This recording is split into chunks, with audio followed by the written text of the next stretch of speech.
Torej, spoštovani, kot rečeno, raje imam 5 zainteresiranih poslušalcev kot 500 nezainteresiranih, ki se sprenevedajo, da jih zanima tisto, o čemer govorim. Tako da se zelo dobro počutim in začenjamo drugi del razmišljanja iz cikla z naslovom Kaj je film? Torej, ne bova razmišljala samo o tem, kako film gledati, kako ga razumeti, ampak zlasti o tem, kaj film sploh je. In danes bom začel tako rekoč na istem mestu kot zadnjič. Zadnjič sem začel z rojstvom psihoanalize in kot ste lahko slišali in videli, me je zanimalo, oziroma so me zanimala razmerja med filmom in psihoanalizo. Tudi danes me bodo. Upeljal pa bom še novo dimenzijo in to je filozofija filma. Na začetku je razmišljanje, kaj zahteva, kaj terja film od gledalca. Gledalci so namreč vse preveč navajeni razmišljati, da so oni tisti, ki nekaj zahtevajo od filma. Da jim je všeč, da je dober, karkoli že to pomeni, da je prepričljiv, da jih zabava, skratka, da streže njihovim željam. Mene veliko bolj zanima nasprotno od tega. Vprašanje, kaj film terja od nas? In odgovor na vprašanje, ali bi bil film zadovoljen z nami, s tem, kako ga gledamo, kako ga skušamo razumeti, kako ga poslušamo, kako ga interpretiramo, kako ga komentiramo in podobno. Vzporednico najdemo, kot rečeno, v psihoanalizi. Zanima me psihoanaliza filma, zanimajo me razmerja med psihoanalizo in filmom. Ali se ne dogaja v analizi natanko isto? Najprej se zdi, da ima pacient zahteve do analitika. Naj ga pozdravi, naj nekaj naredi, da bo mu trpel, naj mu da še pameten nasvet, kako živeti, da bo bolje, da se bo bolj počutil, da bo bolj zadovoljen, da bo morda srečen in podobno. Potem pa se izkaže, da je v resnici mnogo bolj pomembna zahteva, ki se naslavlja na samega pacienta. Analiza je tista, ki nekaj terja od pacienta. Ne toliko analitik, ampak sama analiza kot diskurs. In če je analiza diskurs, je film prav gotovo umetnost. Kar zadevo nekoliko zaplete, kajti če film nekaj terja od gledalca, je prav gotovo res, da umetnost terja nekaj od filma. Če hoče biti na ravni tega, kar trdi, da je, namreč umetnost. Kaj je umetnost? To je prvo vprašanje. Šele potem je vprašanje, kaj je film. Šele potem je vprašanje, kaj film terja od gledalca. In šele na koncu je vprašanje, ali je gledalec zadovoljen s filmom ali ne, ali mu je všeč ali ne. Kaj je torej umetnost? Ni neko sporočilo, nam hoče ena umetnost skozi, nam nekaj sporoča, nekaj poveda. Prav gotovo. Prav gotovo. Kaj? Če nam umetnost hoče nekaj povedati, sporočiti in tako dalje, je gotovo vprašanje, kaj? Pojdimo po vrsti. Kaj mora narediti umetnik, na primer filmski režiser, da bi bil to, kar pravi, da je. Torej umetnik. Najprej se sooči z nekim izzivom, če želi karkoli sporočiti drugim ljudem, naprimer gledalcem, potem je vsekakor zelo sumljivo, če bi jim ponujal kaj takega, kar že vedo. Ker v tem primeru ne bi povedal ničesar novega. Sporočil ne bi ničesar novega. Če torej hoče biti umetnik, potem je gotovo že res, to lahko rečemo že na samem začetku, da se mora potruditi, da bi povedal kaj novega. Kaj takega, česar gledalci še ne vedo. Kaj takega, o čemer še niso razmišljali. S tem se odpre izjemno zanimivo polje, ki ga raziskuje tudi psihoanaliza, ki ga raziskuje Freud ob koncu 19. stoletja. Kaj Freuda nenavadno privlači? Privlači ga tole.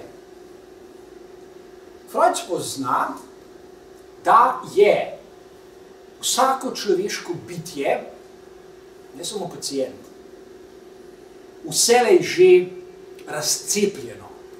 Na zelo nenavaden način je razcepljeno in v tem še ni nikakršne patologije. S tem ni še nič narobe. Vsak človek je razcepljen po naravi. Kako?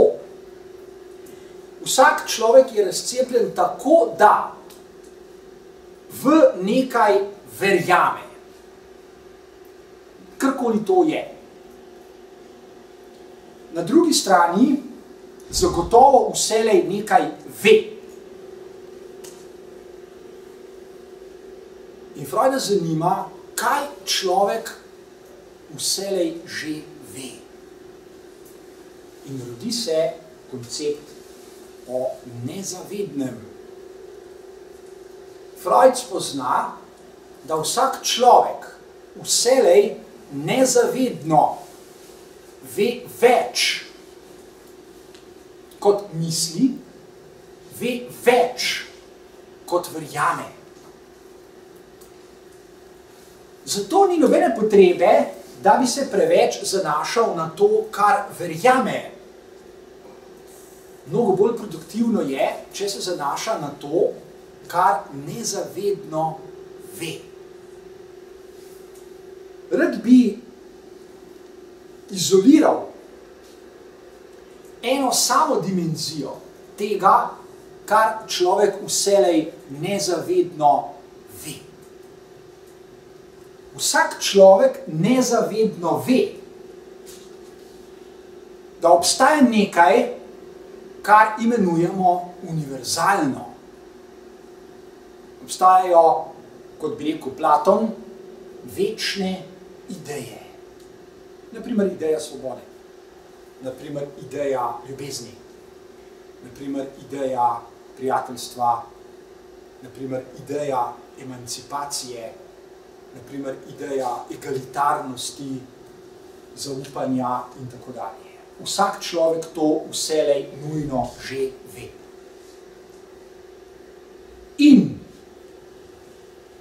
s tem se navezujem na umetnost in na film. Vsak umetnik in vsaj dober umetnik in vsak dober režiser in filmar ve isto. Ve, da obstaja razlika med univerzalnim, med večnimi idejami in med tem, kar se ljudem praviloma dogaja v vsakdanjem življenju. To ve vsak človek pozna to razliko in to pozna vsak umetnik.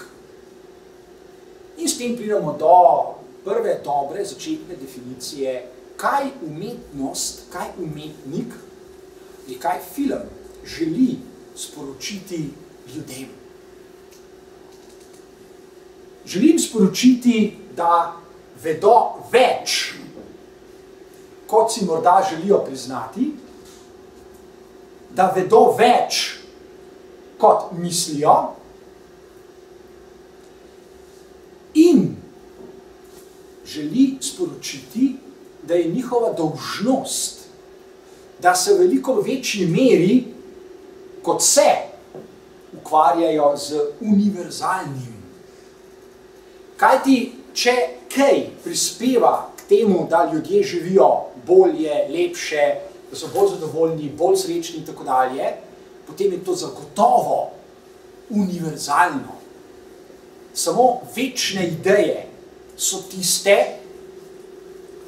ob katerih, skozi katere se lahko trudimo, da bi bilo življenje boljše, lepše, bolj kvalitetno in podobno.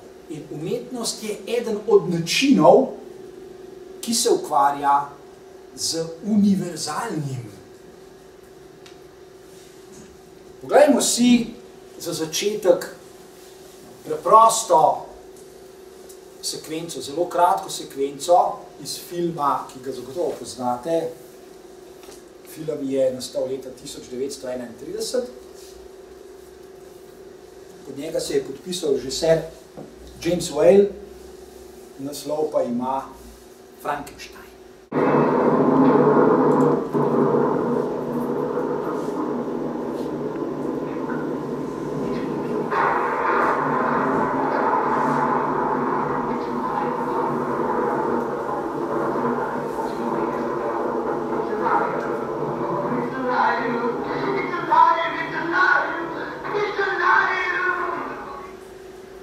Zelo preprosta, kratka sekvenca, ki je prišla v zgodovino filma, pa ne samo v zgodovino filma, prišla je v vsakdanje življenje, postala je del naše kulture, ne samo filmske. Zelo preprosta sekvenca, ki govori o čem? Kaj je tisto, kar ljudi zares privlači in fascinira in navdušuje in očara v vsakdanjem življenju? Natanko to, o čemer sem govoril. To, kar ima status univerzalnega.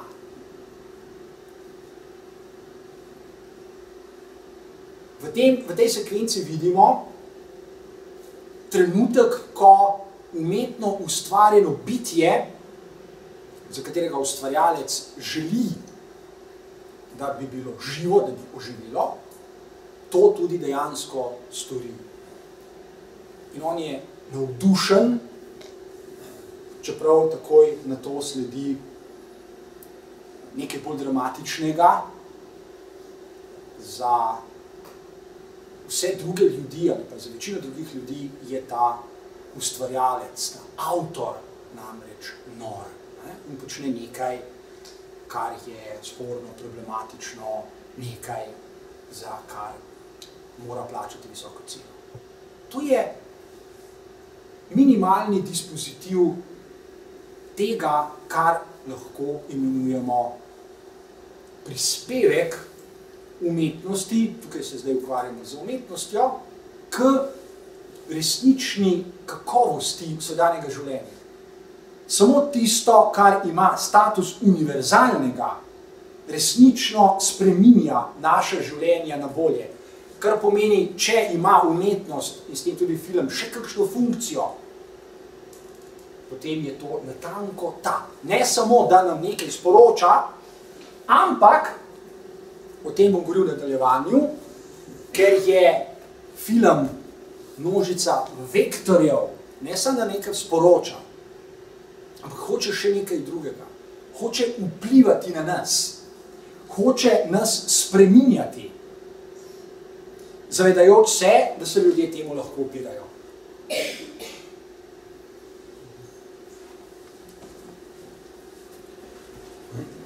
Rudolf Arnheim je napisal knjigo o filmu z naslovom Film kot umetnost.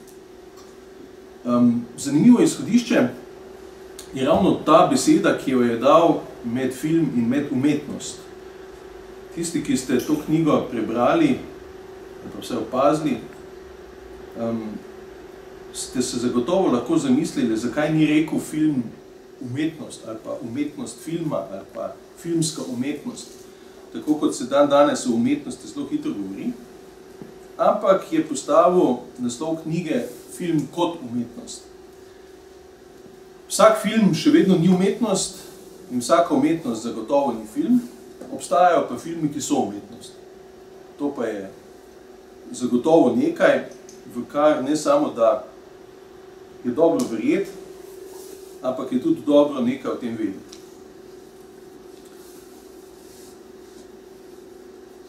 Če je film se rojeval v nekem strašno zanimivem času, če se je rojeval v fajn deseklu, če se je rojeval skupaj s psihoanalizo, če se je rojeval skupaj z celim kupom tehničnih izumov, se je seveda rojeval na drugi strani tudi nek drug fenomen, to je bil gledalec filma. Ta gledalec filma se je v 100 letih, odkar rečemo, da gledalec lahko sledi filmu, seveda spreminjal. To spreminjanje gledalca je bilo hkratno s spreminjanjem filma. Film je na začetku bil tako imenovan film atrakcije, to se pravi, želel biti všečen, je sledil nekim atraktivnim idejam, je bil kratek, nekaj sekunden, če bi že bil dolg minuto, že bilo treba dvojno vstopnino verjetno plačati. Skratka, film je zgolj želel ujeti gledalca v nekem trenutku in ga popeljati v neko atrakcijo. Jasno, prvi filmi, ti filmi atrakcije so bili seveda filmi različnih pogledov na življenje, na svet, kako ljudje hodijo po cesti, kako se avtomobili vozijo še celo, kako, ne vem, živali tekajo okoli, kako so na domačem vrtu je Grossman posnel in tako dalje in tako dalje. Ti kratki filmčki so bili seveda poleg tega, da so ujeli neke trenutke realnega življenja, so bili seveda pomembni zato, da smo na realno življenje ali pa na življenje lahko pogledali z druge strani. Kaj ta druga stran pomeni? Ne, da smo zdaj se lažje približali življenju, da smo ga lažje razumeli, ne? Ampak da smo ga predvsem lahko ponovili. Mi smo nek trenutek življenja lahko ponovili. To je pa nekaj, za čemer je človek od nekdaj težil. Od nekdaj bi si verjetno, ne vem, dal, kaj pa vem kaj, z luknjo zvrtati v koleno, da bi lahko včerajšnji dan še enkrat preživel. Ne? Ali pa vsaj zadnjih 10 minut pa bi lahko kaj spremenil, popravil, dodal, ne vem, odvzel, ni važno. Film mu je ponudil to, kar bi lahko rekli iluzija časa. Ta iluzija časa je seveda pomembna, zato ker umetnost sama vedno povzroča neko iluzijo. Kajti v iluziji je umetnost tista, ki iluzijo ne samo kreira, ampak tudi povabi gledalca, poslušalca, ni važno, pač odjemnika te iluzije, da stopi v ta drugi svet. Ta drugi svet filma je pa seveda tisti svet, ki so ga pred 100 leti odkrili kot neko posebno iluzijo. Iluzijo seveda gibanja. Človek si želi razumeti, da je življenje gibanje, ne? To je tista reklama, ne? Kaj če razkosti, bolijo nodola, kaj že, ne? Življenje je gibanje, potem se počepe dela, ne? Že, ampak če je življenje gibanje, je potem tudi gibanje življenja, ne? In če imamo občutek, da se seveda na platnih, ne? Neke stvari gibljajo, potem oživijo, ne? In tako so tudi prvi teoretiki, če rečemo filmski, čeprav to so bili bolj opazovalci filma, teorija je malo pošepala, ne? Ampak so govorili o živih podobah, ne? O živečih podobah, so govorili o oživljenih likih, ne? Okay. Na začetku se seveda še ni uporabljalo te besede, da gre za iluzijo. In iluzija potegne za sabo eno besedo, ki je meni izjemno všeč, in to je iluzionist, čarovnik. Spravi nekdo, ki iluzijo naredi tako dobro, da ji verjamete. Ne? In tako dobro narediti film, da mu verjamete, ne pomeni nič drugega kot to, da vas film posesa, posrka in vam ponudi neko vzporedno realnost, neko vzporedno občutenje nečesa, kar pravzaprav ne obstaja. Ne obstaja v vašem realnem svetu, ampak obstaja v nekem vzporednem navideznem svetu. ta vaš sporedni navidezni svet vas povabi, da stopite v to umetnost, noter, ne, vas nagovori in še nekaj, ne, vas popolnoma očara, vas prevzame, vas skoraj da bi lahko rekli na nek način začara, ne samo očara, začara. Ne. Vsakdo ima to izkušnjo, da je gledal filme, pri katerih je bil izjemno emocionalno soudeležen, bodi si v veselju, žalosti, v ne vem, vseh razponih naših stanj. In seveda ta umetnost, ta filmska umetnost je bila na začetku zgolj umetnost podobe. Razumeli so, da je podoba tista, ki človeka toliko očara in začara, da je lahko seveda sprejetje tega sporednega sveta toliko bolj možno in verjetno. Potem so pa ugotovili, da te podobi, če jo sploh, ljudje so jo potem tako z veseljem primerjali s podobo, ki so jo dejansko imeli, manjka ena komponenta. Ugotovili so, da je to komponenta, ki se reče zvok. S tem so se grozljivo dolgo ukvarjali, vendar danes vemo, da problem zvočnega filma nikoli ni bil pravzaprav tehnični problem, da ne bi znali tega narediti, ne? Zato ker so bili mojstri, vam povem, ki so zvok snemali še predno, so posneli film, so že ujeli ton, so ga že reproducirali. Problem je bil nekje drugje. Ne? Kaj se zgodi, ko mi podobo, ki je iluzija, ki je na nek način nekaj, kar ne obstaja, ker je nek duh, nek fantom, upeljemo skupaj z nekim zvokom, ki mu doda pa neko novo, drugačno, še večjo dimenzijo. Kaj nastane takrat? Spraševali so se dve stvari. Kaj nastane namreč samo podobo, ki jo človek opazi na platnu, na rjuhi, na steni, ni pomembno. In kaj nastane pravzaprav s poslušalcem, s gledalcem, z ujetnikom tega spektakla? Kaj nastane z njim? Ugotovili so seveda, da gledalec, poslušalec, ne, še toliko bolj emotivno sodeluje pri tej kompletni iluziji. Še toliko bolj. Lahko sami preizkusite. Grozljivka. Ne? Grozljivka je bil eden najbolj razširjenih prvih žanrov. Ne? Zato sem vesel, da je Dušan pokazal tega Frankensteina, vstajajočega, grozljivega, sestavljenega moža. Ne? Grozljivka je bila namreč nekaj, kar je v ljudem zbujalo grozljivo grozo užitka. Užitek v grozi. Se spomnim, ne dolgo nazaj sem poslušal en kratek intervju z gospodom Hitchcockom, pokojnim Hitchcockom, torej posnetnim intervju bi moral reči, ki je rekel, da to, kar on počne, sploh ni nič strašno težkega, ne? Pravi, ker začne se z nekajmesečnim otrokom, z nekajmesečnim dojenčkom, ki nič hudega sluteč, pač tam sedi v svoji gajbici v vozičku, ne? Pa pride, ne vem, ati ali pa strica, pa mama k njemu, ne? Ga pogleda, pa da jedi bu. In s tem se začne pravzaprav celotna zgodba. In kaj naredi otrok? Ne? Vse se ne polula od strahu, zasmeje se. Spravi, gre za užitek, ki ga otrok zasluti v tej nenavadni, sunkoviti grozi. Ne? In ta moment seveda je potrebno združiti s tem, ko so film hoteli razumeti kot nek novi vstop, neko novo vstopnico v neko novo realnost. Seveda zvok sam je na začetku bil omejen na nek orkester, ki je pač nabijal zraven filma toliko bolj glasno, zato da se ni slišalo ropotanje projektorja. Ker projektor je pač toliko motil, da bi gledalce, gledalke, ki so bili v tisti temi noter, ne, in so se hoteli pripustiti tej iluziji, pač zmotilo, ker je ropotalo, ne, ropotalo kot traktor. Ne.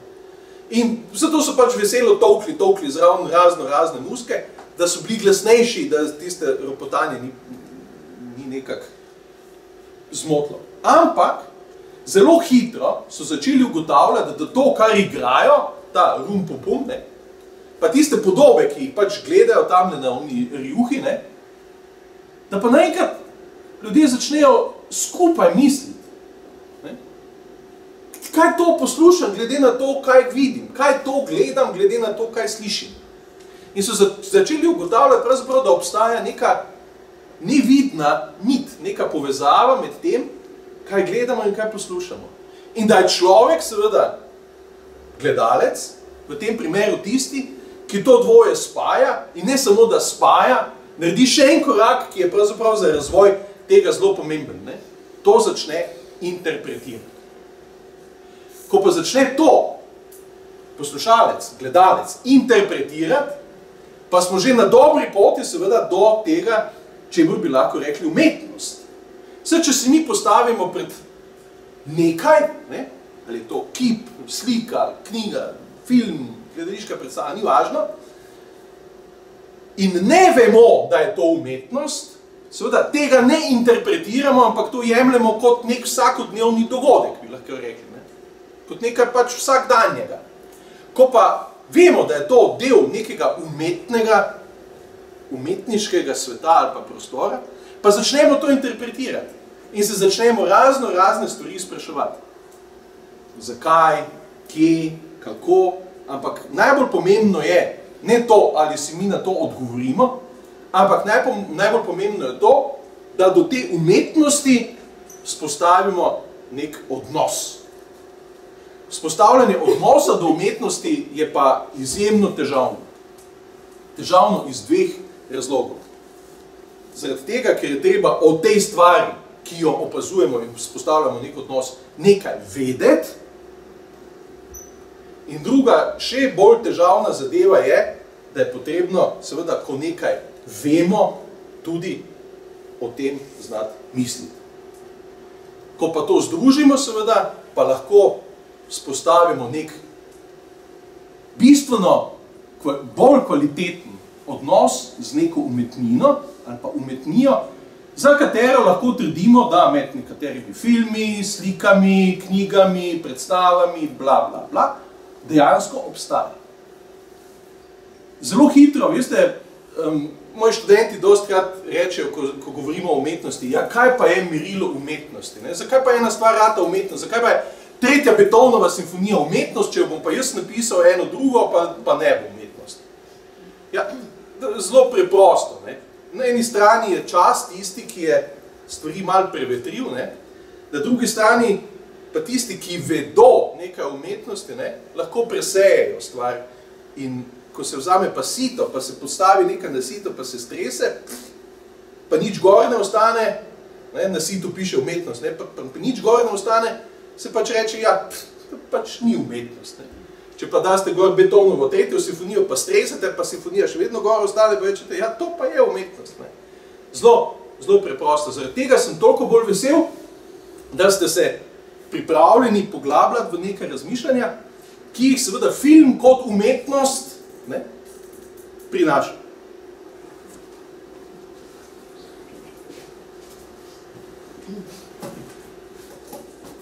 Zadnjič sem eno predavanje v knjižnici v Izoli in je po predavanju ena gospa rekla, da sem govoril preveč preprosto.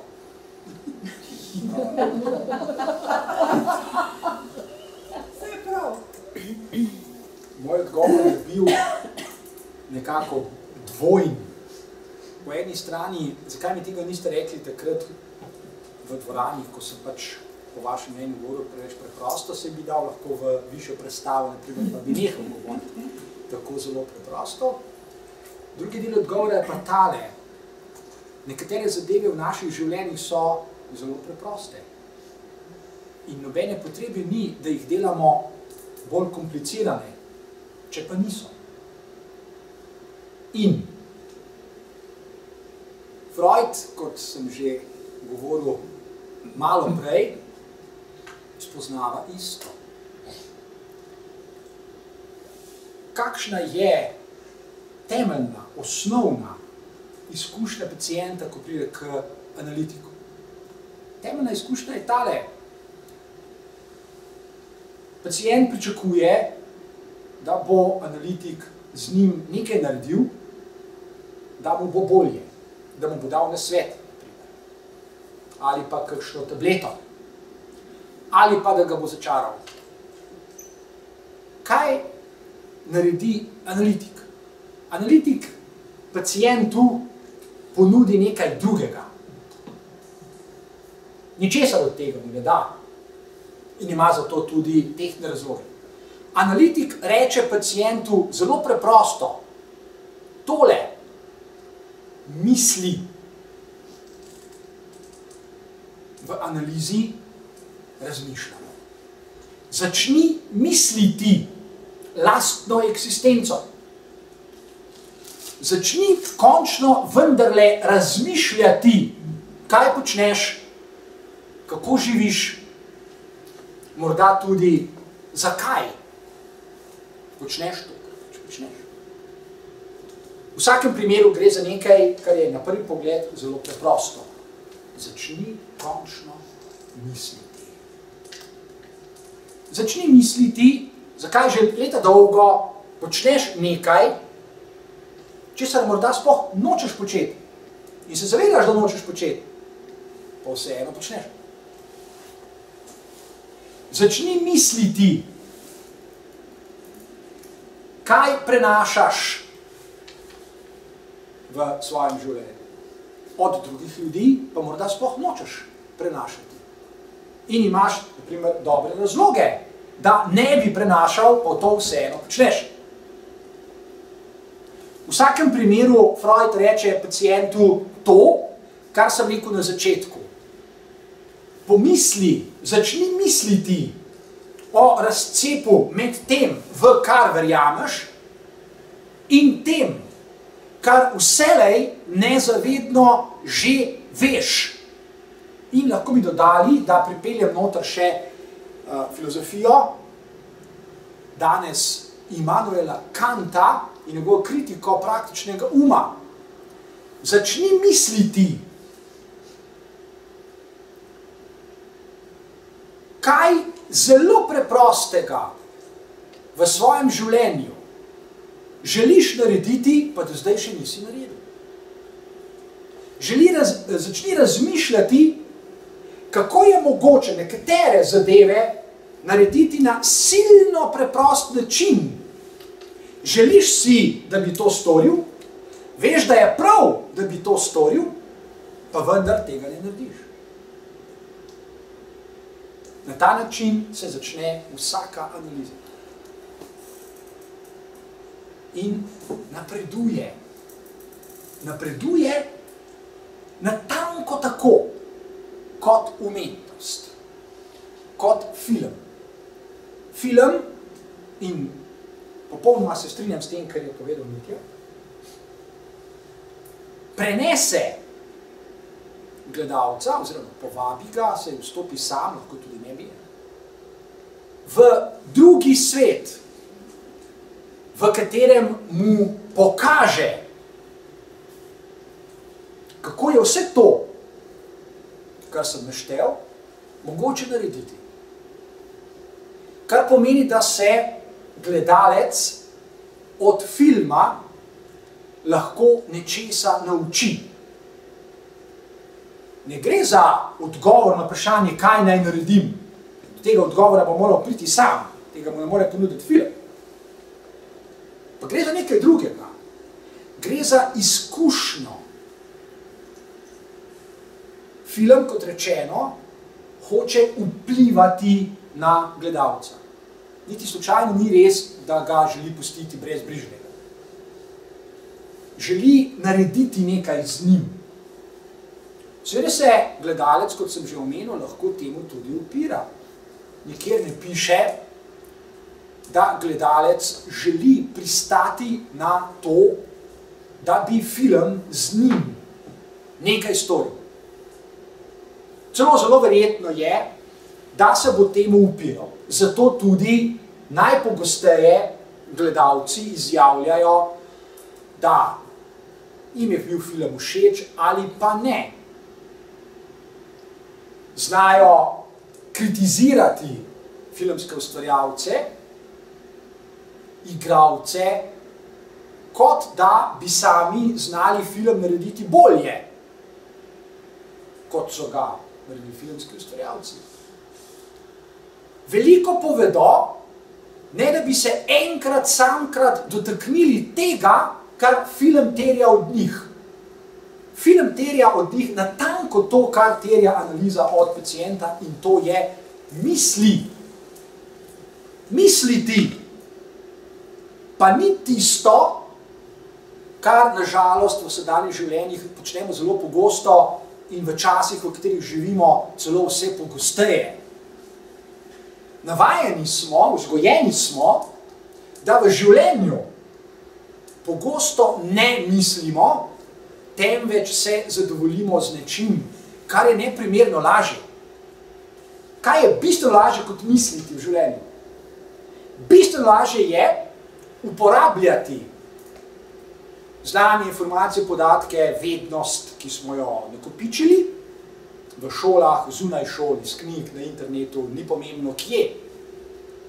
Uporabljati torej to znanje, zato tudi radi govorijo o uporabnem znanju, o uporabni vednosti, pa celo o uporabnih vedah, o uporabni znanosti in tako dalje. Uporabljati torej to znanje na problemih, s katerimi se v sedanjem življenju srečujemo. Človek praviloma na probleme, s katerimi se v sedanjem življenju sreča, odgovori tako, da se najprej vpraša, kaj naj s tem problemom naredim, da ga ne bo več, da ga bom rešil. In se mu zdi, da je to zelo imenitno in da je to zelo pomembno v sedanjem življenju.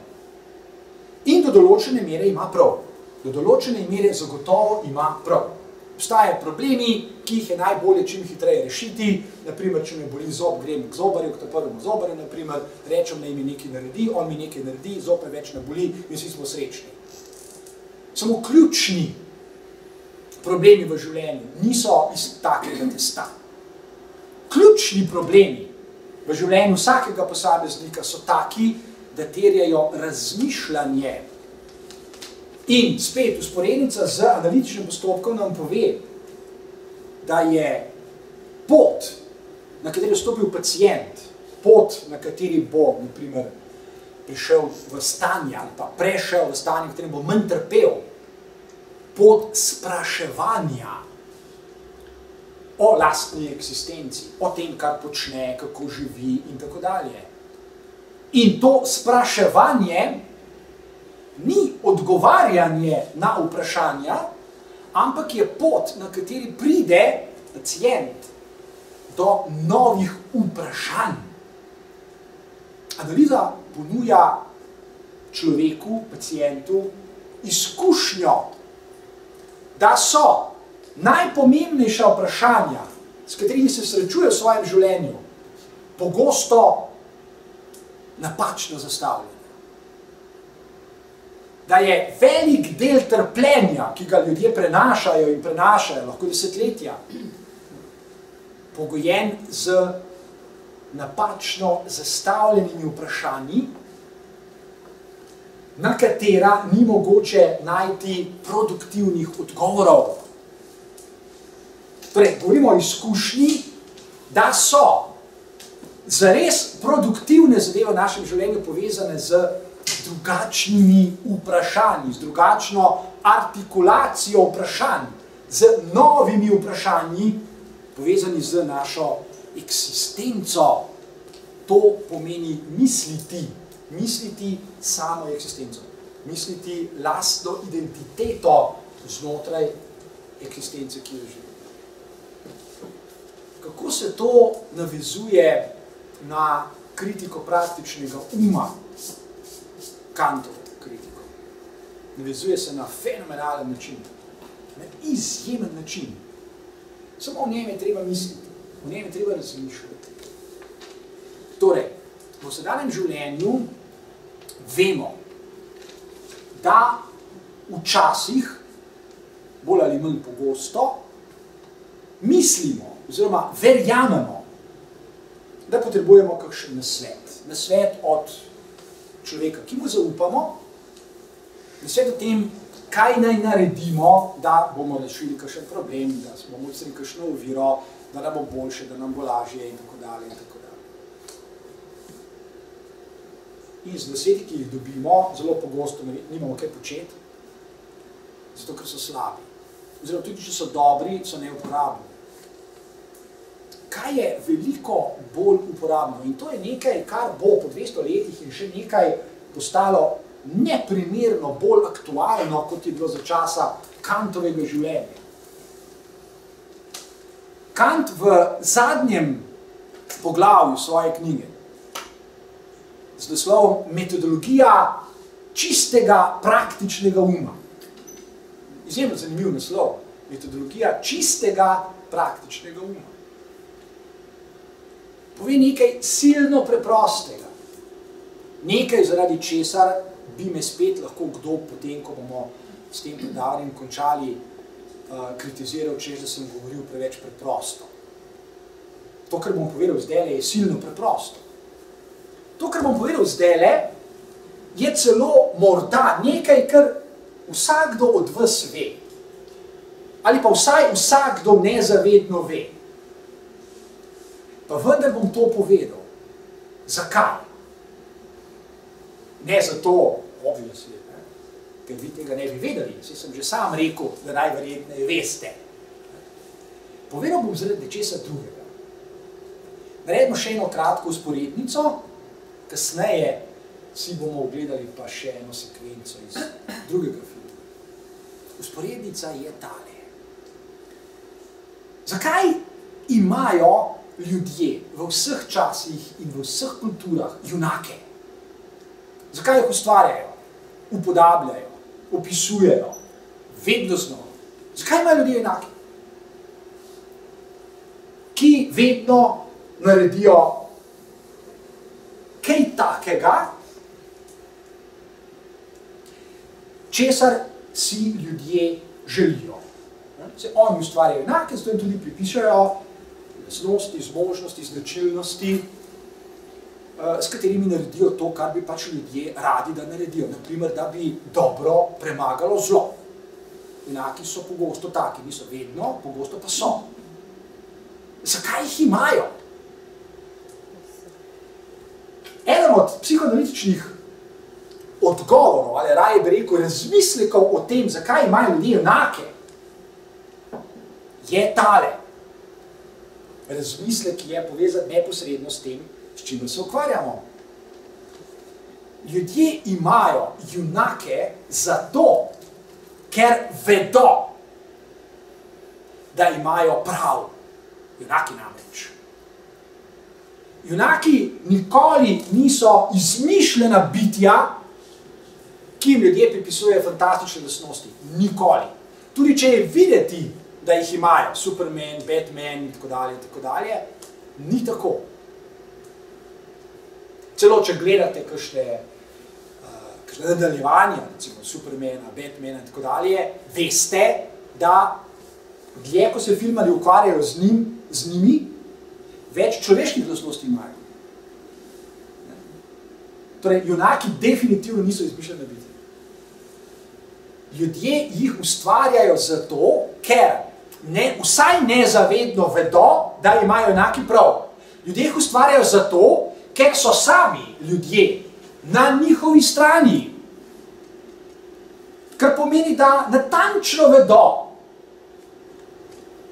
kako dobro premaga zlo. Vedo, da je prav, da dobro premaga zlo, da v tem ni nobenega dvoma, da v tem nima niti smisla razpravljati. In ustvarjajo jih, junake namreč, zato, ker si sami ne upajo narediti tega, kar vedo, da je prav.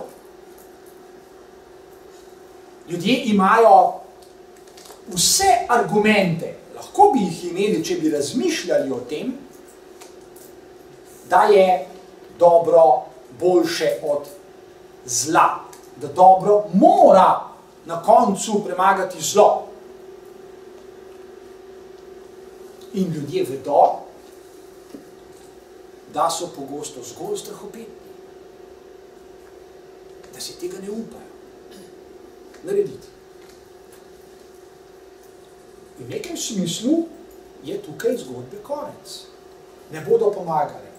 Ne tablete, ne nasveti, ne terapije, ne čaranje, nič ne bo pomagalo, da bi ljudje postali bolj pogumni. Nič od tega. Pomaga lahko samo eno in samo eno. In natanko o tem spregovori Kant v zadnjem poglavju kritike praktičnega uma. O tem pa kasneje.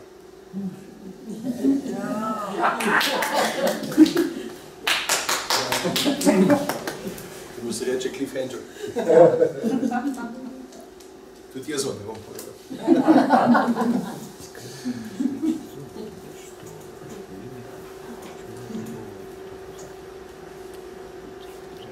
Izjemno sem vesel, ko tako pogledam po dvorani, pa vidim polovico, ki dosti redno hodite na druga moja predavanja, ki se odvijajo ravno tako tu v knjižnici. Bom povedal, zakaj. Zato, ker v današnjem svetu hitrih dogodivščin, prehrane in vsega pač, vsega hitrega, obstajata dve osnovni poti. Filme gledamo, glasbo pa poslušamo. Ko sem 2 leti nazaj uvedel tukaj v knjižnici predavanje o glasbi, pa sem dosti pogumno dal naslov ne poslušati glasbo, ampak misliti glasbo. Sem se sam sebi zdel res tak Robin Hood, misliti glasbo. In, a to pomeni ne poslušati, kaj? To pomeni, da se pač sam razmišlja. Kaj? Če bi zdaj to rekel, a misliti film, kar je Dušan prej lepo podčrtal, pomeni, kaj je misliti film, da ga ne gledamo več, ampak kaj, da ga samo še mislimo. Kaj? Ne, jaz mislim, da gre za idejo misliti nekaj v tem točno strogem Kantovem, ne bom povedal, bom se... Ne, se vem, zato gremo okrog. V tem Kantovem pomenu misliti, uporabljati pamet, uporabljati razum, ki je takšen, takšen in takšen, sploh, če boste brali Kanta ali pa če ste ga, kateremu je on še celo kritiko posvetil, ampak kritika v drugem pomenu kot kritiziranje.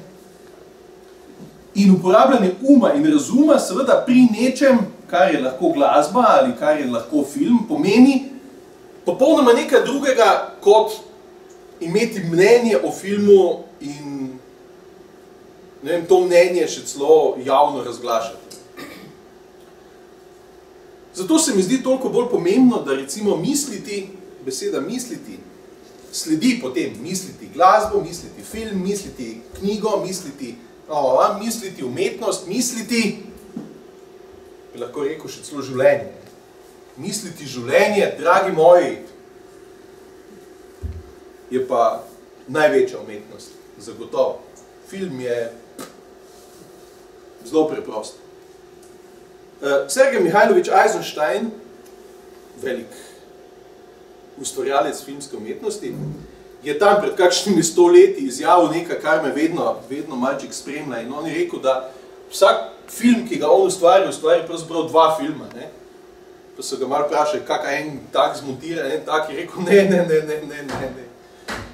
2 filma ustvarim tak, na ta način, da enega si gledalci ogledajo v kinodvorani, da drugega si pa povejo sami.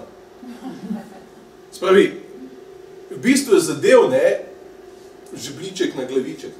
Zato, ker nobena umetnost, ki posvetite trohico nekega svojega časa, uma ali razuma, ne gre mimo vas, ne da bi vas oplazila in naredila v vas nek odtis.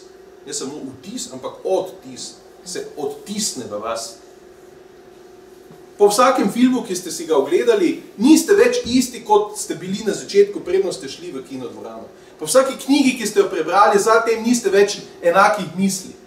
Pa boste rekli, brez veze, da sem jaz to čital, Ja, ampak tudi to so drugačne misli, kot so bile na začetku. Ne? Na začetku ste mislili, kak fajn, da bom jaz to prebral, zatem pa rečete, že to je drugače, kar pomeni, se je odtisnilo. In vsi ti odtisi, ki jih dela umetnost, so seveda odtisi, ki jih vi nosite kot neko osebno predlago s seboj, s katerimi seveda razumete druge stvari, jih uporabljate, mislite nove zadeve in jih seveda združujete. Predno nadaljujem, bi vam rad pokazal en odlomek, in sicer začetka filma z leta 1922, kjer sta na nek način prvič v zgodovini filmske umetnosti sodelovala režiser, to spravi ta ustvarjalec, ne, če rečemo tak, filmskih podob, ne, in komponist skupaj. Seveda, zgodovina filma beleži leto 1916 kot prvo takšno pogovarjanje, če rečem, med režiserjem in skladateljem, ko je nastavil film Rojstvo naroda, The Birth of a Nation od Griffitha. Ampak takrat je komponist uporabljal razne odlomke glasbe, od drugod nekaj dokomponiral, pa je pač gledal, koliko paše, kaj zraven in se ravno. Med drugim imate tudi znameniti Wagnerjev zaključek, itd. Tukaj pa sem zanalašč ustavil na prvi sliki, zato ker ta slika govori o nečem, kar se sliši. Nosferatu, vemo, ta duh zla ali pa... Zato sem omenil, prvi najlepši filmi za grozljivke, ker je ljudem tako blazno všeč ta strast do strahu, kako se noči ugasne, tako dobimo taka velika všesa. No, in to je originalni naslov, to spravi, to je, niso ga posebej naredili, tako se je začel film, Nosferatu, to spravi ta duh noči, grozen, vampir, karkoli, podnaslov, to je ena simfonija groze. Kaj je lepšega beseda simfonija, kot glasbeni izraz, Simfonija, simfonija v tem svojem klasicističnem momentu velikih komponistov, velikih, simfonija groze. No, in seveda, skladatelj Hans Erdmann je to simfonijo tudi dejansko napisal. Poglejmo sam začetek, da spregovorimo še potem lahko nekaj besed o tem.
ko tukaj ustavimo, lahko preberemo spodaj čas 2 minuti 33. Ko rečemo film, gledamo film, ne? 2 minuti 33 od tega filma še nismo imeli nič. Smo ga pa poslušali. Od tega filma smo samo videli, kdo nastopa, kak mu je naslov, da gre za simfonijo groze, kje se kaj dogaja, pa par razmišljanjem o tem, kak je grozno po noči itd., če slišiš, da to. Kar pomeni, da je tak začetek filma za leto 1922, kar pomeni, da pravzaprav uradnega začetka ton filma še sploh ni, ker uradni začetek ton filma je 1927, ne? Z Croslandovim pevcem jazza. Ne? To spravi, do uradnega začetka ton filma. Ne? Zdaj se pa predstavljamo, ne? Kak je ta film dejansko pričel. Ne? Bilo je platno z vsemi temi napisi, kjer še filmske podobe, junaki, junakinje, ta grozen duh, še se sploh ni pojavil, ampak 2 minuti 33 pa je že gledalca spremenilo v poslušalca. Kar pomeni, najprej se je poslušalca dalo v temo. Ja, čisto tako, predstavljate si, mislim, da bi zdaj tu elektrike zmanjkalo, ne? Bi si lahko to predstavljali, ne? Znan vic, ne, v kinu, ko zmanjka elektrike, ne, reče, veš, da je bila elektrike zmanjkalo v kinu, pa reče kolega, to pa je bila panika, pa je niti ne, to ni bila panika, je bila polko elektrika prišla. Skratka, to, da zmanjka elektrike, da ste v temi, ne, to vas pravi zagotovo v neko drugačno stanje, kot če doma sedite, ne. Moja žena je pripravljena samo pod enim pogojem z mnoj gledati meni tako ljubi žanr grozljivke. Pod kim pogojem? Da ugasnem ton. Ker tisto pa res, ne, to pa je toliko grozno, ko pa to gledaš, daj tišje, pol že v redu, ne. Ugasni, mute, ne, pol bomo pa gledali, ne. Ampak pol 3/4 filma manjka, ne. No, ta zgodba, 2 minuti 33, ki jo je naredil seveda gospod Hans Erdmann, je tako rekoč prvi glasbeni filmski zapis. Tisti, ki nastopi v vlogi filma pred samo filmsko podobo. Ker stojim jaz sam kot predavatelj v bistvu na 2 delih, na teoriji glasbe kot komponist in na teoriji filma kot teoretik. Seveda vam lahko povem, da je to ta razcep, o katerem Dušan tudi govori, ne? Kako mi ta razcep, kako ga naj doživljamo. In potem gledalec in poslušalec filma to seveda združi in si pove nov film, kot pravi Eisenstein, tisti film, ki ga je slišal in videl. To pa je seveda tisto, kar se lahko sprašujemo o umetnosti. O umetnosti slišanega in o umetnosti videnega, o katerem je treba nekaj vedeti, hkrati pa to znati celo misliti.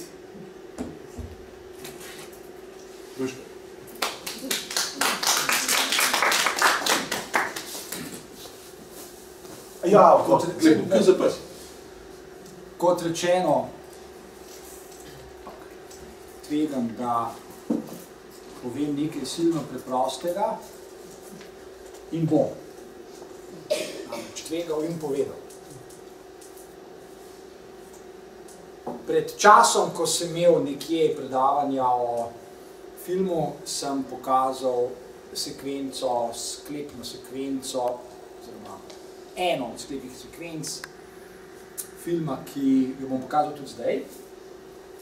In so mi tudi takrat nekaj rekli, namreč, kakšen depresiven film sem pokazal, oziroma koliko hudega in zakaj nisem pokazal, ki je bolj optimističnega in vedrega, da bi odšli domov polni življenjske radosti, energije, volje in tako dalje. In jaz sem jim preprosto odgovoril, saj sem to pokazal. ne vem, če so razumeli ali če so hoteli razumeti, in zdaj bom naredil isto. Pokazal bom eno sekvenco iz filma, ki ne samo, da je mene osebno sezul, ko sem to gledal, pokazal vam bom sekvenco iz filma, za katerega je Stephen King rekel, da je ena najlepših pravljic kadarkoli ustvarjenih in prenešenih na filmsko platno. In jaz se z njim popolnoma strinjam. Čeprav je to pravljica, ali pa ima vsaj pravljične elemente, se je postavljena v zelo natančno določeno fizično okolje, določen je kraj, kjer se je to dogajalo, določen je čas, določene so osebe, ki so dejansko fizično živele, je ravno ta pravljični element tisto, kar povezuje film kot umetnost s psihoanalizo in z Kantovo kritiko praktičnega uma, oziroma s tem, kar sem prej napovedal, da bom izrekel, kaj je namreč Kant zapisal v zadnjem poglavju te knjige z naslovom Metodologija čistega praktičnega uma. Zdaj si pa najprej poglejmo to sekvenco, za katero so rekli, da je žalostna in depresivna in grozna in da naj raj tega več ne kažem. No, jaz bom vseeno pokazal. Režiser tega filma je Guillermo del Toro, naslov filma je pa El laberinto del fauno.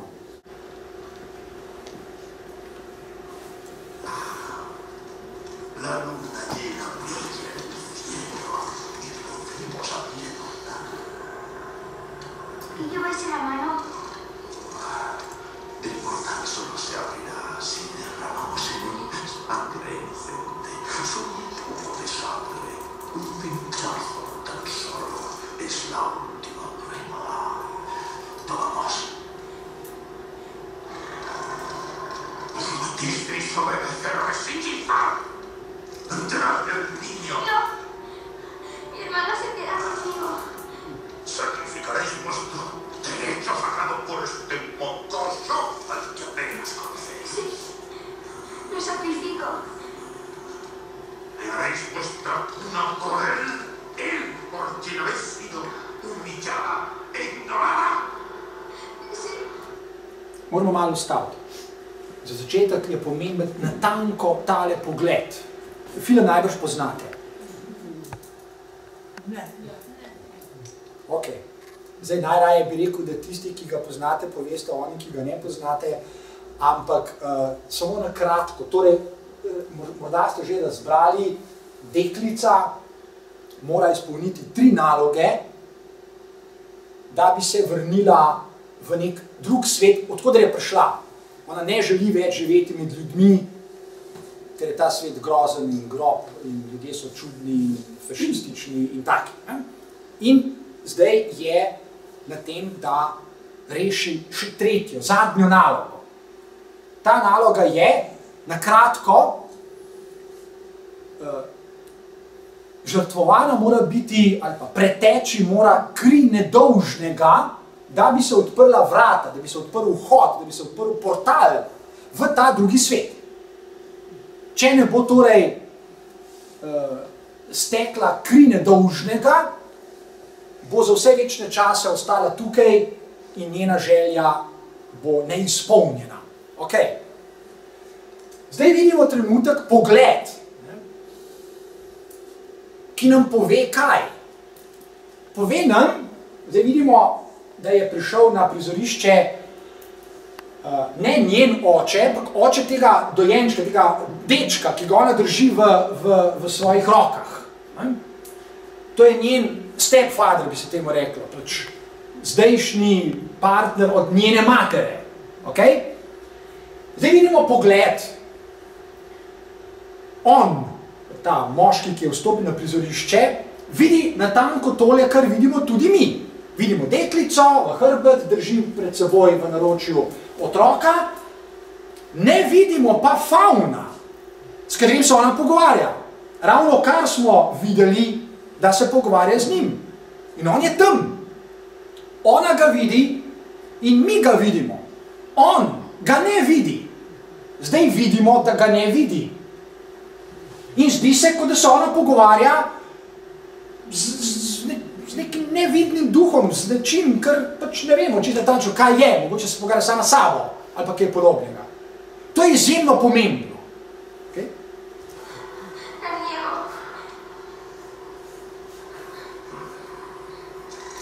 Hágase pues vuestra voluntad, Altiva.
Hijo.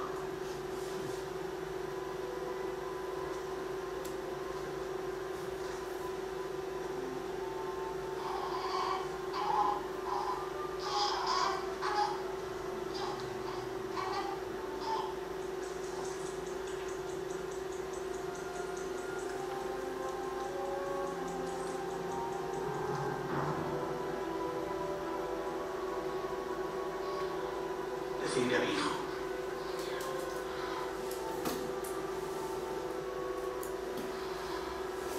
Decidle a que ahora murió su padre. Decidle mío. Ni siquiera sabrá tu nombre.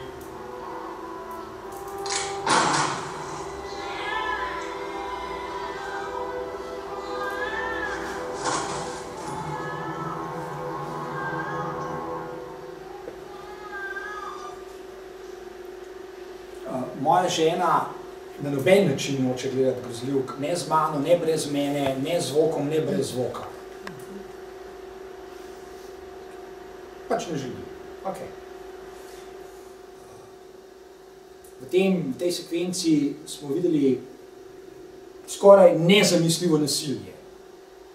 Odrasel človek preprosto ustreli deklico, otroka. On je fašist sicer, grob človek. Potem ustrelijo njega in morda bi rekli, vse si je tudi zaslužil. V glavnem nasilni prizori in grozno je to gledati. Ampak treba je videti to konec. Gre za neko sporočilo. Gre za to, da umetnost, film, nekaj dela z nami. In že prej sem dvakrat omenil, da se mi temu lahko upiramo. Ne bom tega gledal, grozno, brez veze, to ni zame, jaz sem raje druge žanre. To delamo. V redu, pač to delamo, nič takega. Taki smo. Pa vendar je možno to preseči. Poglejmo si konec. Nadaljevanje in konec.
derramado vuestra sangre antes que la de un inocente. Esa era la última prueba, la más importante.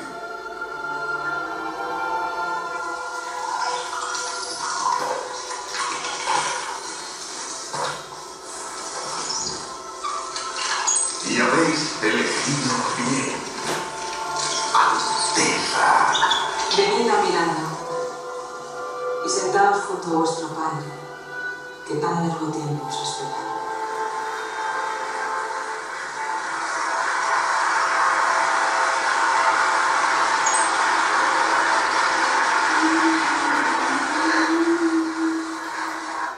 Nič hudega, če bi pol napisal, ker znamo tudi špansko, če treba.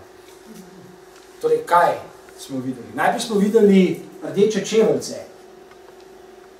Od čigavi so ti rdeči čeveljci iz filmske zgodovine? Od Dorothy, ne? Iz Kansasa.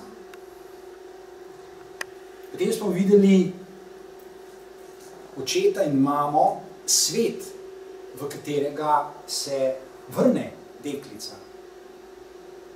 In potem smo zvedeli, da je uspešno rešila tretjo najtežjo nalogo. Preteči je morala kri nedolžnega. In potem smo videli, da se ji ves svet prikloni. Priklonite se ji kralj in kraljica, mati in oče in vsi ostali. Kaj je storila?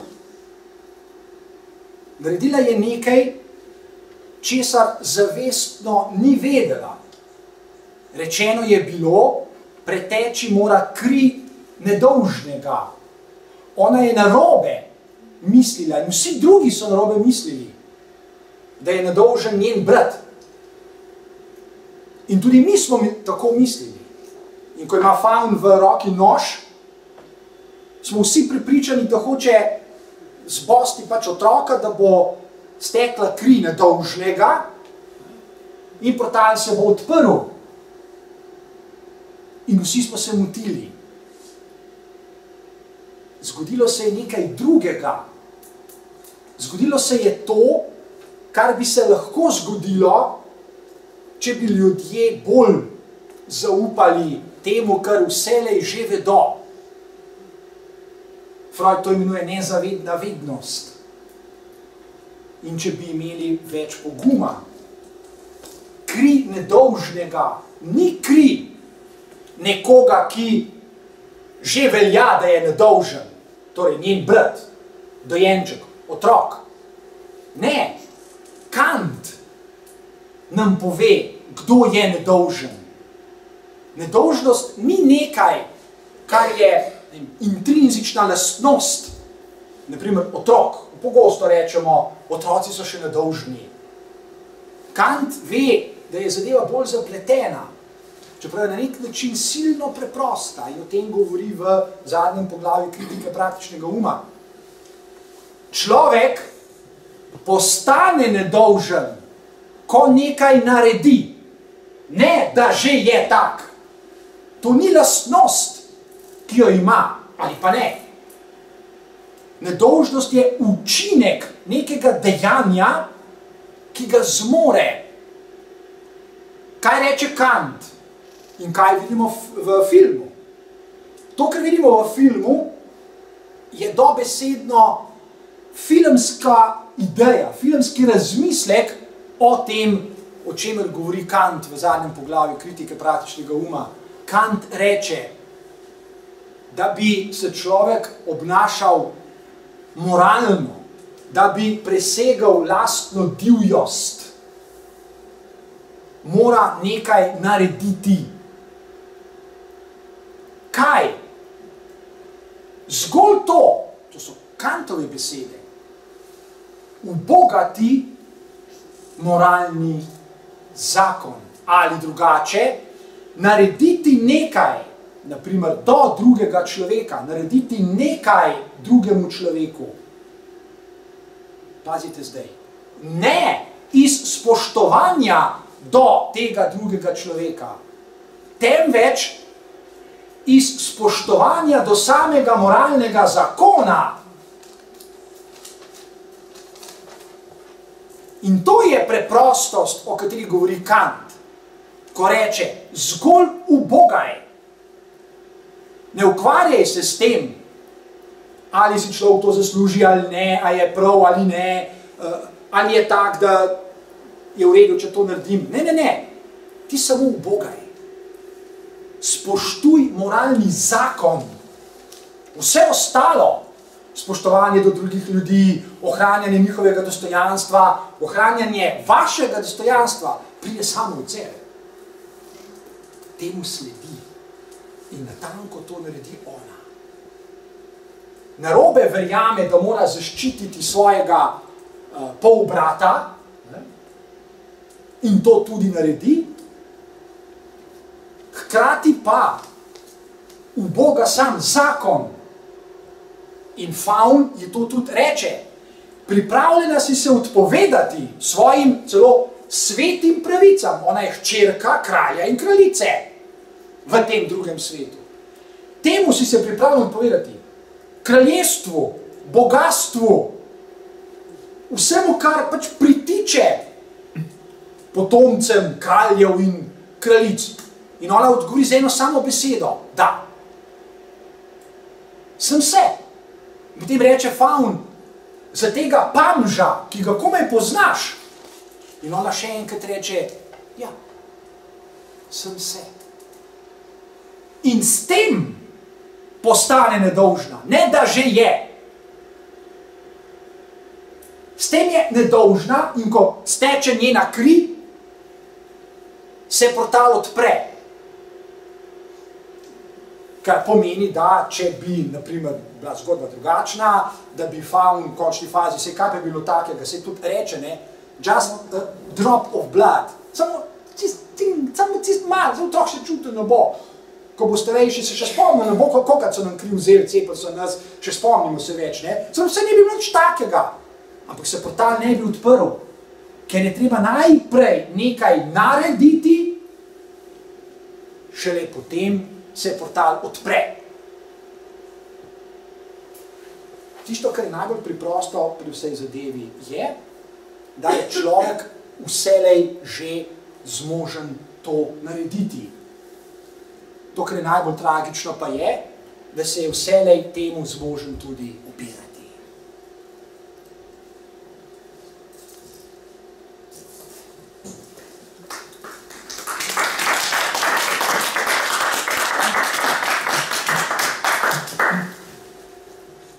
In še zadnja moja intervencija. Lahko to zakon dušen? Izvoli, ja. Gre za to, da tiste, ki ste se veselili, ne, glede na napoved, da bom spregovoril o tišini, lahko zdaj rečete, o tišini pa nismo nič zvedli, ne. Ravno v tem je point. Govoriti o tišini v filmu pomeni pravzaprav opozarjati na tisto prapočelo, ki ga je film vedno poskušal preseči. In to je, da ni tišine. Kaj ti tišina, ko nastopi tišina v filmu, bodi si v sodobnem, bodi v starem, nastopi nekaj, čemu se reče lahko tesnoba. Zakaj pa? Zato, ker umanjka nekaj, to je zelo na hitro povedano. Zato, ker smo navajeni na zvoke, to je malo tak novinarsko povedano. Ne? Preprosto gre za nekaj drugega. Kaj ti, ko pride do tišine v filmu, pride do tega, da jo človek to tišino, gledalec, gledalka, poslušalka, začne napolnjevati. In pride ne toliko do tesnobe, kot pride do nesigurnosti. S čim pa naj napolnim nekaj, česar ni? Kaj naj dam tja?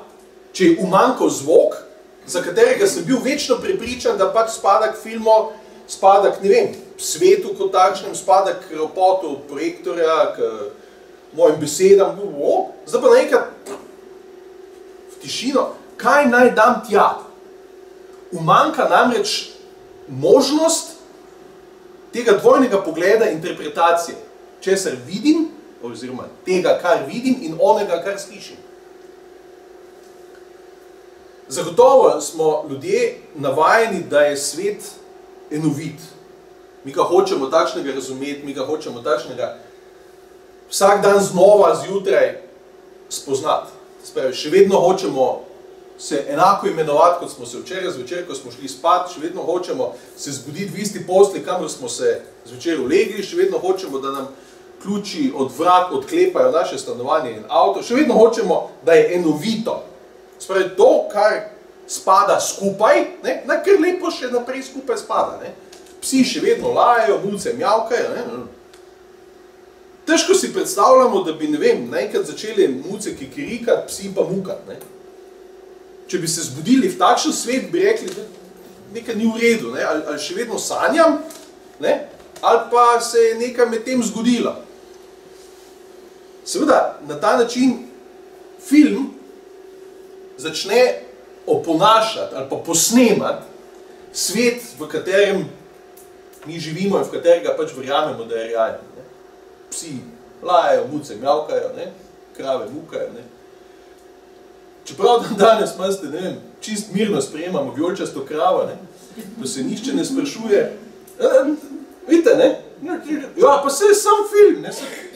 Se pa vemo, da v realnem vijoličaste krave ni. Ja, kak pa vemo, da je ni, če pa jo vidimo, da je, ne? Je pa, to je pa sam film. A pa kak pa vemo, da je sam film? Skratka, vedno živimo v tem razcepu, zakaj vemo, da je nekaj samo film. Razumevanje tega ali pa spoznanje tega, da je film umetnost in deluje seveda kot umetnost in ima vse te predispozicije, da je umetnost, je enak vijoličasti kravi, ki pa zaradi mene seveda lahko takrat, ko je napis Milka nad njo, tudi zakikirika. Ne? Če je vijoličasta, lahko tudi kikirika, lahko pa tudi zaradi mene se pogovarja z nekom. Skratka, to je tisto, kar loči umetnost ali pa umetni svet od tega, kar imamo mi za nek naš realni, vsak dan realni svet. Ta tišina, o kateri seveda lahko govorimo samo tako, da poslušamo stvari, ki tišina niso, so filmarji ogromno razmišljali. Če je maksima sledenja Kantova, maksima sledenja seveda dejanjem, kar naredimo za drugega, zato da lahko postanemo nedolžni, ne? Je zaključek filma o Drakuli, o Nosferaturu, ne? O duhu teme in vampirskem, ne vem, početju, fenomenalno naredil Francis Ford Coppola, ne vem, če poznate film. To je namreč, jaz ga tak študentom ta film takrat pokažem, ne? In jim rečem to moramo videti, pa pol mi pa točno to rečejo, kar je Dušan že omenil, ne? To ni moj žanr, pa ne gledam grozljivk, pa ne maram tega, pa une kri, pa ne. Če poznate ta film, dragi moji, to je ena najlepših ljubezenskih zgodb. Kajti, vprašajte se samo za trenutek, ko ga boste pogledali zaradi mene, če imate DVD-ga, prerolajte do konca, da ne boste gledali celi cajt tistega. Vprašajte se na koncu, ali je ljubezen dejansko tisto, da nekoga ljubimo, ne vem, bolj kot samega sebe in za vse čase in ne vem, kaj še vse moramo podpisati, ali pa je to, da naredimo neko dejanje za njega. In če se spomnite zaključka filma, Mina, deklica, ne, ki jo on prepozna po ne vem kolikih 100 letih kot deklico, ki je bila še vedno njegova žena, ki je umrla ta čas, ko je on pač naganjal Turke, je zato, da ga odreši njegovega večnega življenja, pripravljena ga ubiti. Vprašajte se, zjutraj, ko se zbudite zraven svojih dragih, ali sem pripravljen to narediti za osebo, ki jo ljubim. Ali sem pripravljen narediti vsakršno dejanje. Vsakršno. Ne samo tisto, ki je všečno sosedom, pa moji mami, pa sosedovi Jožici. Vsakršno. To je maksima. To je ono, ko človek reče da. Sploh ni vprašanje. Zaključil bi rad moje razmišljanje z filmom, ki je nastal pa leta 1927. Namreč film je naredil gospod Fritz Lang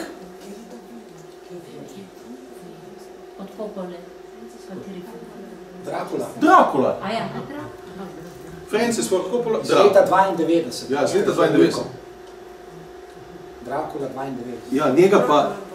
Ja, njega pa igra krasna vloga, mislim, to je Gary Oldman. Gary Oldman pa ga igra. Ampak k temu filmu se bomo vrnili, zato sem vam ga zdaj omenil, zato da vas lahko naslednjič spet s takim številom vidim.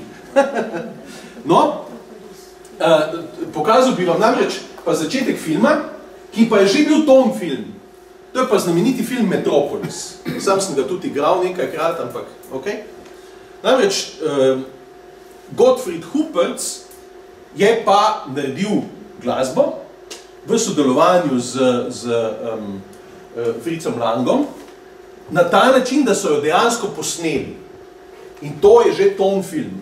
To je že ton film. Če sem vam prej pokazal pač film, ki je simfonija bila zraven igrana, ne?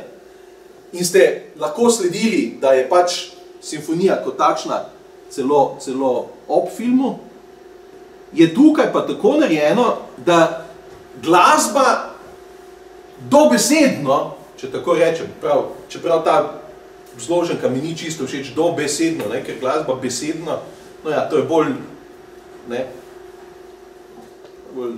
vem, besedno železo, ne, ampak ok, pustimo. Rečemo dobesedno, ajde, vzemimo to besedo, malo v oklepaju, dobesedno pripoveduje sliko, no.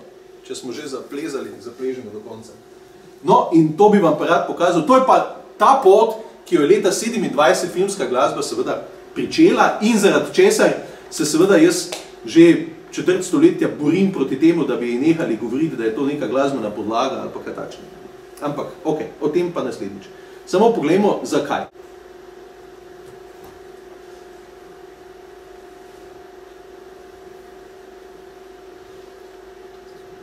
Namreč, ti napisi pa tečejo pri filmu originalno v tišini.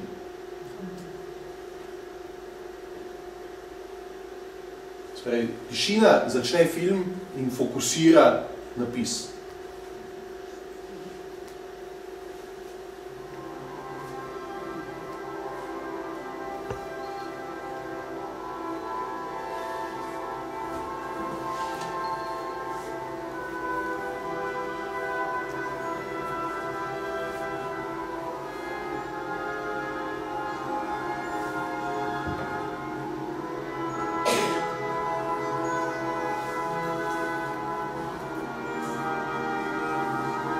Zdaj pa bodimo pozorni, kako slika in glasba pravzaprav tvorita eno novo enoto.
baletna predstava, ne? Ritem, glasbeni ritem se ujema s hojo, se ujema s vsem, ne?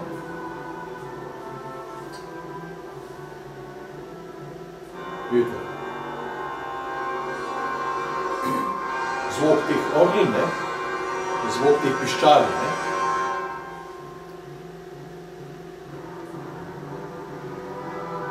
Imamo dva ritma, ne? Enega počasnega, ti utrujeni grejo in unega dvojnega, tisti, ki prehajajo, ne?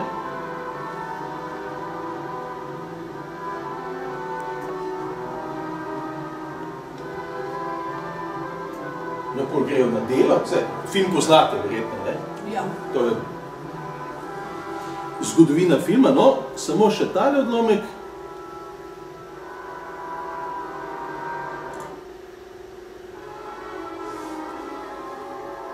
Freder, ne, uživa v Edenskem vrtu, ne, umetni svet, ne, medtem ko delavci v podzemlju garajo, ne.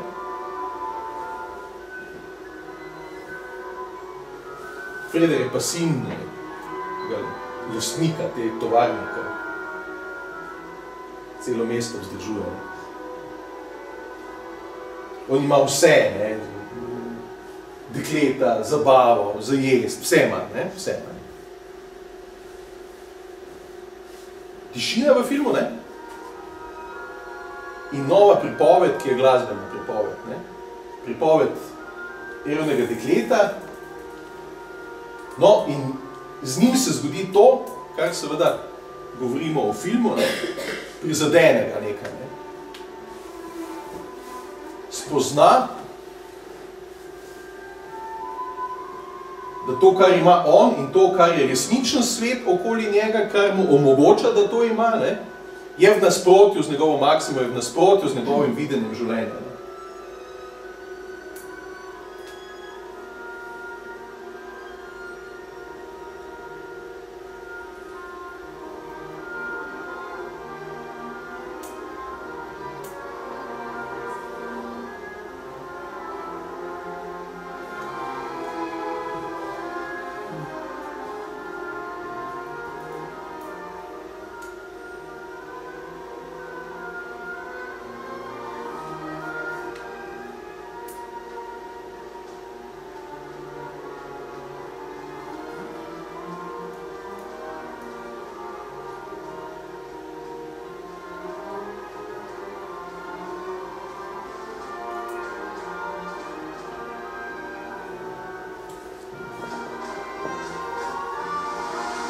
Glasbo slišimo, da je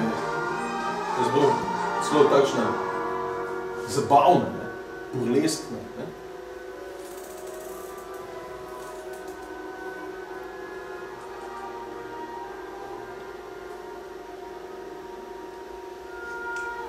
Poglejmo njega.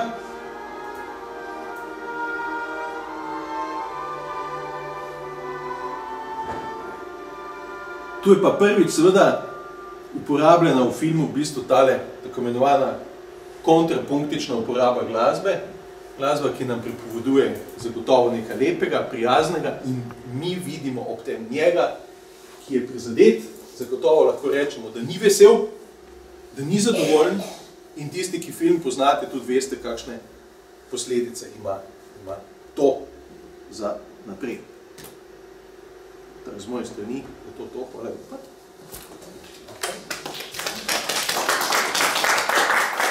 Malo tudi, ker jaz sem zdaj na lifi, moram enostavno šibati, tako da to za danes.